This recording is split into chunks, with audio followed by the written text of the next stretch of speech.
So with Nexomon Extinction getting its post-game update soon, as well as the original game coming soon to consoles, I figured why not do a video covering my favourite post-game activities. So yeah, here we go. So yeah, hello folks, how's it going? It's me Tangociss, bringing you my favourite post-game activities.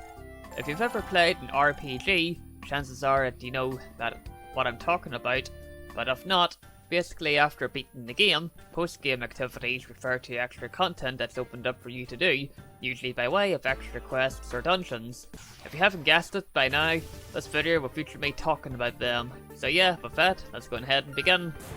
The game I'm playing here, by the way, is Nexomon Extinction. I'm currently doing some cosmic hunting. It's basically hunting down for rare colour variants that have very low spawn chances. I guess you could call this the first entry before the actual entry, but yeah, here we go. So first fight is usually fighting super bosses. Think the final boss, but he's been at the gym 9 to 5 taking steroids daily, and you'll have an idea of how those fights usually go.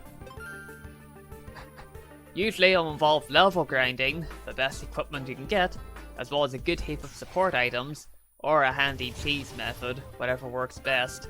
More often than not, beating the super boss lands you a nice trophy or achievement for doing so. Which brings me to my next item, Trophy Cleanup. So with Trophy Cleanup, it might only just apply to PlayStation consoles, but it can sort of apply to Xbox and PC as achievements. But yeah, Trophy Cleanup is another activity I like to do. If I haven't gotten the Platinum Trophy by beating the last boss, then chances are, well, after a wee break on the game, because I don't want to burn myself out.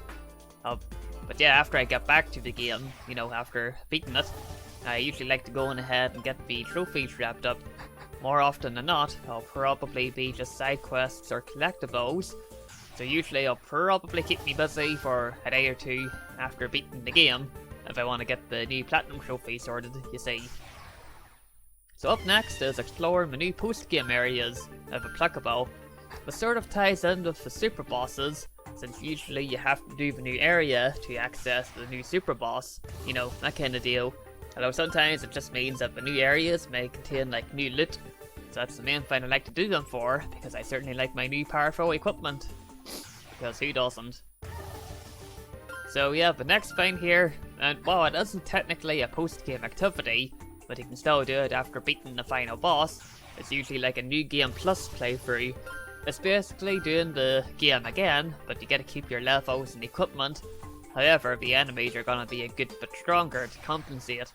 Sometimes the new game plus playthrough has extra bonuses, such as increased money gains, so at the very least they can be worth checking out. I know a few games. I know that the Spider-Man Miles Morales one, I think it had like a trophy for doing the new game plus. Yeah, that did. Just thinking back. So some games do have trophies for doing it, so I would recommend that you give them a go if you like doing your trophy hunting and all that. But yeah, that's basically about it for my favourite post-game activities. I just figured I'd keep this one on the more brief side today, but yeah, that's basically it for kind of like a brief overview of my favourite post-game activities. So yeah, that's basically it for today's video. Are there any post-game activities that you guys like to do? Let me know down in the comments, and I'll see you guys next time.